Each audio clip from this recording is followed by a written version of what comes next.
Welcome back, everyone. Today we're taking a deep dive into a story that, well, let's just say it has some surprisingly relevant insights for us even now. Oh, absolutely. We're going to be looking at excerpts from Men of the Bible, Harim. And I think you'll be surprised how much this ancient account of one man's choices can offer us a fresh perspective on navigating those big crossroads we all face in life. The ones that really make you think, what path should I take? It's like holding up a mirror to our own lives in a way. Exactly. We'll be focusing specifically on Harim's journey, his desire to break free, to create a life he envisioned as better out there in the bustling city of Tyre. And all this despite his father's heartfelt pleas for him to stay put. Now, for our listeners who are all about getting to the heart of the matter without getting bogged down, we aim to extract those key lessons embedded within Harim's experiences. Couldn't have said it better myself. And what's really cool is that our source material for today blends a captivating personal story with timeless wisdom drawn from biblical references. Really nice mix. Yeah, it is. We get a glimpse into Huron's inner world, what drove his decisions, but also connect with broader themes that resonate across time. The things that make you go, I've felt that too. Definitely. So let's unpack what motivated Harim, the factors that shaped his path, both the opportunities he saw and, let's face it, the challenges he faced. And ultimately, what this ancient story can tell us about ambition, those big financial decisions we grapple with, and the meaning of home. Sounds good to me. Okay, let's jump right in. Now, the story starts with Harim's departure from home, and the text really emphasizes the emotional weight of that moment. It does. His father asks him directly, "What do you want that I haven't provided, son?" You can almost hear the concern in his voice, maybe even a hint of hurt. It's a father trying to understand why his son feels this need to leave. Right, there's that underlying question of what's missing here that you need to find elsewhere. Yeah, exactly. And Harim's response is really telling. "I want my legacy too. Home isn't going anywhere. I can always return." You hear that youthful ambition, the drive to make his mark, maybe a bit of an underestimation of what leaving home truly means. He's also drawn to the allure of Tyre, right? It was this economic powerhouse, the financial heart of Phoenicia, said to hold a massive two-thirds of the region's wealth. It's almost like you can feel the pull of that anticipated success. Yeah, it's that bright lights, big city kind of feeling, and it really highlights the difference in perspective between the generations, doesn't it? Oh, absolutely. The father valuing stability, tradition, and the son, well, he's chasing individual achievement in a world that seems brimming with opportunity. But here's where things get interesting. That initial promise of prosperity in Tyre, well, it kind of crumbles pretty quickly. Unforeseen conflicts erupt, wars break out, investors pull back. What seemed like a rock-solid economy starts to crack. And Harim, who went all in, invested heavily, maybe even tied up a big chunk of his family's resources in trade ventures or loans, well, he suddenly finds himself in the middle of this, what the text calls unprecedented financial meltdown. It's a huge shift from that initial optimism. Yeah. And it gets even more vivid, right? The text actually describes Tyre's crumbling walls mirroring Harim's despair. Powerful imagery, right. It makes you wonder about the assumptions we make about Sure. future success. Things can change in an instant. It really underscores that. And it gets even more intense. Harim, he throws himself into trying to salvage his business, but the creditors, they're described as circling like vultures, relentless. Wow. Despite his efforts to, as the text says, resurrect his dying business and reclaim his dignity, he's overwhelmed, forced to sell everything, and he ends up fleeing to Sidon. And this is where we encounter that striking quote from Proverbs 14:12. There is a way that seems right to a man, but its end is the way to death. It's heavy, right? Yeah. So where do you see that line being crossed? I mean, Harim's ambition, it didn't seem inherently bad at the start. It didn't. But it makes you think, was he maybe a bit too focused on the potential rewards without really considering the risks? That's a good point. And when the text talks about a way that seems right, it often hints at a kind of tunnel vision, where someone's so fixated on the perceived benefits that they miss the warning signs or maybe even ethical considerations. Maybe, like in Harim's case, that unwavering belief in Tyre's success, even as things were getting shaky, does that suggest a bit of overconfidence? Or perhaps a reluctance to listen to those warning bells? It's possible. It raises a question for all of us, right? How often do we get so caught up in our own vision of success that we fail to see the red flags? It's a good question to ask ourselves for sure. It is. Now, Sidon, the city Harim flees to, is portrayed as a place for those who are broken, lost, seeking refuge after the devastation in Tyre. And it's here we find Harim drowning in despair, unable to face the thought of returning home. He's really at a low point. He is. And as he's grappling with all of this in Sidon, he meets a new character who offers a fresh perspective. Right. This is where Abdul enters the picture. Exactly. Abdul, seeing Harim's obvious distress, gently asks if he's thought about going back home. And Harim's reaction is so raw, so full of emotion. He says, I can't go back to my father. I can't face him. My brother, too. He'll be happy to see what I have become and gloat at my failure. He sees me as competition. I can't. It's a shame. I went away full, but I'll return empty. It's like you can feel the weight of his shame, that sense of letting himself and his family down. And the added layer of how he imagines his brother reacting, that fear of judgment, the rivalry, it's a reminder of just how complex family dynamics can be. It really is. Yeah. And it's so relatable, isn't it? That fear of going back after things haven't gone as planned, especially when you're left with something to prove. Oh, absolutely. Now, here's where it gets even more intriguing.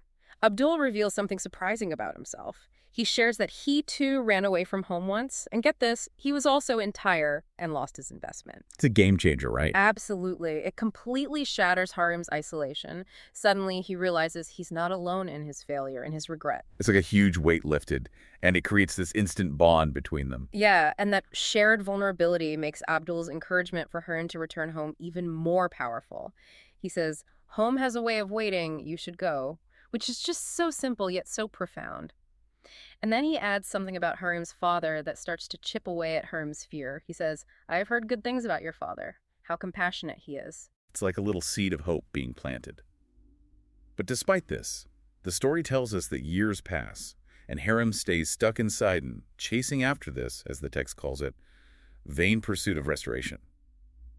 Why do you think he lingers for so long, even with Abdul's advice and his own suffering? I think he's caught in this trap of needing to prove his initial decision right. Like he's clinging to this fading hope of salvaging his pride and returning home only when he's somehow redeemed himself. It's that classic reluctance to admit defeat, to accept that he needs help. Exactly. And it's only after a string of painful failures that he finally realizes, as the text puts it, the first rung to redemption was to give up trying. It's a pretty profound realization. Sometimes letting go of our own flawed plans is the first step toward finding a better way. Yeah, surrendering control, right? And then we get this powerful quote from Luke. But when he came to himself, he said, how many of my father's hired servants have more than enough bread, but I perish here with hunger? What do you make of this moment of him coming to himself? It's like a major shift in perspective. It's him shedding his pride and seeing his situation with clear eyes. He finally acknowledges the stark contrast between his current suffering and the potential for, well, not just basic survival, but even abundance back home, even if it means accepting a lower status as a servant. It's a humbling realization. And it's the point where the fear of his father's anger starts to be outweighed by the basic human need for sustenance, for belonging. Absolutely. It's that hitting rock bottom and finally looking up moment. It really is. And from there, we get a glimpse into his internal struggle. He's wrestling with the idea of returning home. On the one hand, there's the fear of his father's anger. He thinks, Abba warned me about the dangers of making reckless decisions. He'll be very mad at me. And after the choices he's made, that fear is understandable. But then something shifts. He realizes where true refuge lies. He thinks, I would rather profit as his servant than waste my life chasing vain dreams. Who else can take me in if not Abba? It emphasizes the pull of family, the understanding that, despite everything, home represents acceptance. Why do you think that pull of home is so strong, even after someone has strayed so far? It goes back to those deep-rooted bonds, the shared history, the sense of unconditional love. Even when those feelings have been strained, maybe even buried under layers of hurt and disappointment, there's this fundamental human need for belonging, for connection. And for many, family, home, that's where that need is most deeply met. It's that sense of being tethered, even when you've drifted away. Yes, exactly. And then the text describes this beautiful scene. Harim is watching the sunset, and he finds a moment of peace. And it's accompanied by this quote from Isaiah. Let the wicked forsake his way, and the unrighteous man his thoughts. Let him return to the Lord, that he may have compassion on him. What do you think this moment and the quote itself add to Harim's internal journey? It feels like a turning point. It's him consciously deciding to leave behind the pride, the faulty thinking that led him astray. And the mention of compassion, it offers a glimmer of hope, the possibility of forgiveness, which he probably needs to even consider going back. Yeah. And then comes the dream. Oh, yes, the dream. It's such a vivid dream. Harim sees a figure who resembles his father. And his reaction is pure joy. It's like an escape from his current misery. And the imagined reunion is so powerful. He pleads for forgiveness. Father, I have sinned against heaven and you. Make me like one of your hired servants. And his father, without hesitation, responds with love. Rise, my son. The description of the father's glowing face, his gray hair, his gentle hands, and the kiss, it's all so emotionally charged.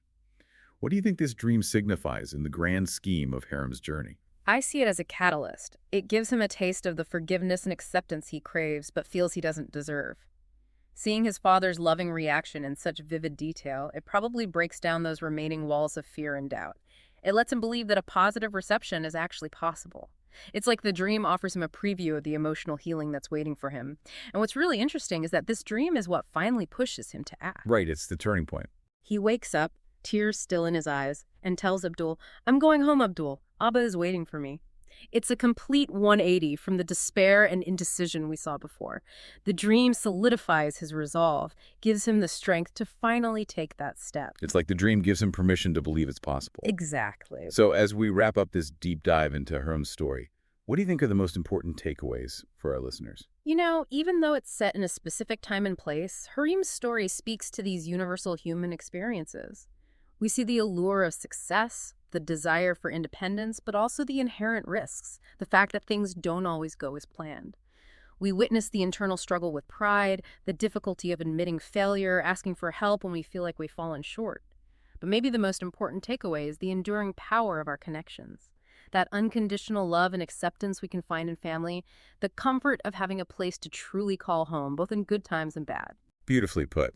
And for me, the biggest aha moments are those stark contrasts, like between Harim's initial confidence and his eventual humbling, and the power of his change of heart, the decision to go back. It wasn't the fleeting financial success he was chasing that ultimately brought him peace, but the love and forgiveness that were waiting for him back home. Exactly. So, as a final thought for our listeners, think about a time in your own life when you set out on a path that seemed full of promise but didn't quite turn out the way you expected. What internal factors, like pride or fear or maybe external circumstances, made it hard to change course? And what does home really mean to you? It could be a physical place, a relationship, a community, or even a feeling of peace and belonging within yourself. How does home show up in your life? It's a powerful question to ponder. It is. And in the end, Harim's ancient story reminds us that while ambition and forging our own path are important, resilience, the courage to admit when we've strayed, and the strength of our connections, those are equally vital as we navigate life's ups and downs. Couldn't agree more. Thanks for joining us for this deep dive. We hope Harim's story gives you something to think about. Until next time, everyone.